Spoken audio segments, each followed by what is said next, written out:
Good morning 12th class students. Business का बेटे हम सैम्पल पेपर सॉल्व कर रहे थे। आज हम कर रहे हैं question number 30। Riya Bhattacharya is working in Flex Limited. Riya Bhattacharya Flex Limited में काम कर रही है। The company manufacture room heaters. Company room heaters manufacture कर रही है। She is responsible for all the activities of the business. वो बिज़नेस की सभी एक्टिविटीज़ के लिए रिस्पॉन्सिबल है। For its impact on society, और उसका जो इम्पैक्ट पड़ेगा सोसाइटी के ऊपर उसके लिए भी। हर जॉब डिमांड्स लॉन्ग आवर्स। उसकी जो जॉब है वो मतलब लंबा टाइम मांगती है। And commitment to the organisation, और ऑर्गेनाइजेशन के लिए commitment. Identify the level at which Riya Bhattacharya is working. हमने लेवल आइडेंटिफाई करना है जहाँ पे रिया भट्टाचार्य काम कर रही है। State 3 more functions required to be performed by Riya Bhattacharya at this level. इसका आंसर है बेटे Riya Bhattacharya is works in top level management. Riya Bhattacharya top level management में काम कर रही है। Functions of the top level of management to coordinate the activities of various departments in pursuit of common goals. जो सभी का कॉमन गोल होता है, सभी का उद्देश्य होता है, उसको अचीव करने के लिए सभी डिपार्टमेंट्स में कोऑर्डिनेशन क्रिएट करना। To be responsible for the welfare and survival of the organisation in the long run. जिम्मेवार होना ऑर्गेनाइजेशन के सर्वाइवल एंड उसकी भलाई के लिए लंबे समय के लिए। Formulating overall organisational goals and strategies to achieve them. Overall organisational goals formulate करना एंड स्ट्रेटजीज उनको अचीव करने के लिए।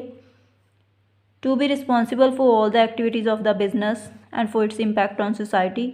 बिजनेस की सारी गतिविधियों के लिए जिम्मेवार होना और उसका जो इम्पैक्ट पड़ेगा सोसाइटी के ऊपर उसके लिए भी। To be responsible for the success and failure of the organisation. Organisation की सक्सेस एंड फेलियर के लिए जिम्मेवार होना। To be responsible for all the business activities and its impact on society.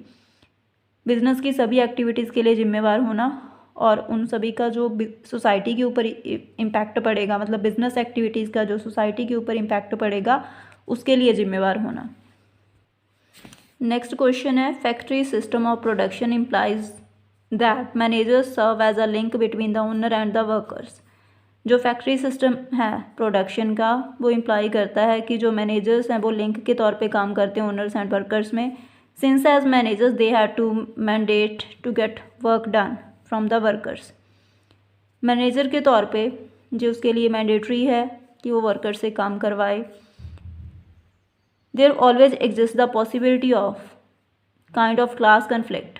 वहाँ पे हमेशा ही मतलब क्लास कन्फ्लिक्ट की पॉसिबिलिटी बनी रहती है। द मैनेजर वर्सेस वर्कर्स, मतलब मैनेजर्स में एंड वर्कर्स में। Taylor recognise that this conflict helped none. Taylor ने रिकॉग्नाइज किया कि ये कन्फ्लिक्ट किसी की हेल्प नहीं करता। द वर्कर्स, द मैनेजर्स और द फैक्ट्री ओनर्स, ना ही वर्कर्स की, ना ही मैनेजर्स की, ना ही फैक्ट्री ओनर्स की। Both should realise that each one is important. दोनों को महसूस होना चाहिए, रियलाइज होना चाहिए कि दोनों ही इम्पोर्टेंट हैं। इन सच अ सिचुएशन, इस स्थिति में even trade unions will not think of going on strike etcetera. इस स्थिति में जो ट्रेड यूनियंस हैं उनको भी स्ट्राइक के ऊपर जाने के लिए नहीं सोचना चाहिए। अकॉर्डिंग टू टेलर, टेलर के अनुसार scientific management has for its foundation the firm conviction that the true interest of the two are one and the same. Taylor के अनुसार जो उन्होंने साइंटिफिक मैनेजमेंट दी है उसकी फाउंडेशन के लिए दोनों के हितों का ध्यान रखना चाहिए। That prosperity of the business can not exist for a long time unless it is accompanied by prosperity wellbeing of its workers. Business की प्रोस्पेरिटी लॉन्ग टाइम तक नहीं हो सकती या नहीं चल सकती जब तक वर्कर्स के वेलबींग के बारे में सोचा नहीं जाएगा। Japanese work culture is a classic example of such a situation. जो मतलब जापान में वर्क कल्चर है वो इस स्थिति की एक एग्जाम्पल है।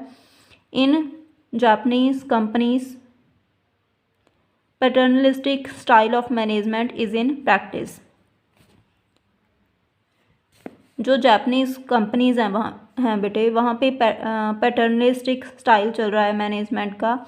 There is a complete openness between the management and workers. Workers and management में पूरी तरह ओपननेस है, मतलब वो फ्रीली एक दूसरे के साथ अपने व्यूज़ शेयर कर सकते हैं, बातचीत कर सकते हैं। If at all workers go to strike, अगर वर्कर स्ट्राइक पे जाएंगे, they bear a black badge but work more than normal working hours to gain the sympathy of the management. But वो वहाँ पे वर्क बंद नहीं करते जब वो स्ट्राइक पे जाते हैं,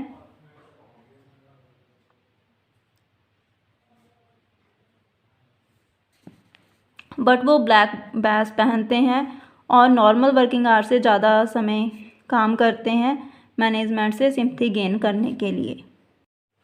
इसके क्वेश्चंस हैं बेटे हमारे पास। Identify and explain the principle of scientific management highlighted in the above paragraph to achieve a state like that of Japanese work culture. Taylor called for an important concept, identify and explain that concept. The principle of scientific management highlighted in the given paragraph, जो principal है scientific management का जो highlight किया गया है इस paragraph में, वो है harmony not discord. In this principle Taylor faced that there should be complete harmony among the management and the workers. Taylor ने इस बात पे प्रेशर डाला है कि प्रॉपर समानता होनी चाहिए, पूरी तरह समानता होनी चाहिए मैनेजमेंट एंड वर्कर्स में। Both should realise that each is important, दोनों को रियलाइज़ करना चाहिए कि दोनों ही महत्वपूर्ण है। He referred such a situation as a mental revolution, वो इस तरह की स्थिति को मेंटल रेवोल्यूशन बोलते हैं। He also believe that the occurrence of mental revolution, वो बिलीव करते हैं कि मेंटल रेवोल्यूशन है जो वो सभी कन्फ्लिक्ट्स को ख़त्म कर देता है बिटवीन द टू पार्टीज़, दोनों पार्टीज़ में, and it will be beneficial to both of them, और दोनों के लिए ही ये बेनिफिशियल होता है। Japanese work culture is a classic example of such a situation, जो जापानीज़ वर्क कल्चर है वो एक क्लासिक एग्जाम्पल है इस स्थिति के लिए। In Japanese companies paternalistic style of management is in practice, there is complete openness between the management and the workers. जो जापानीज़ कंपनीज हैं वहाँ पे पैटर्नलिस्टिक स्टाइल है जो मैनेजमेंट का वो चल रहा है, वहाँ पे प्रॉपर ओपननेस होती है मैनेजमेंट एंड वर्कर्स में। If at all workers go to strike, अगर वर्कर स्ट्राइक पे जाते हैं तो वो ब्लैक बैज पहनते हैं, but work more than normal working hours, but वो काम वर्किंग आवर्स से ज़्यादा समय के लिए करते हैं ताकि वो मैनेजमेंट से सिंपथी गेन कर सकें।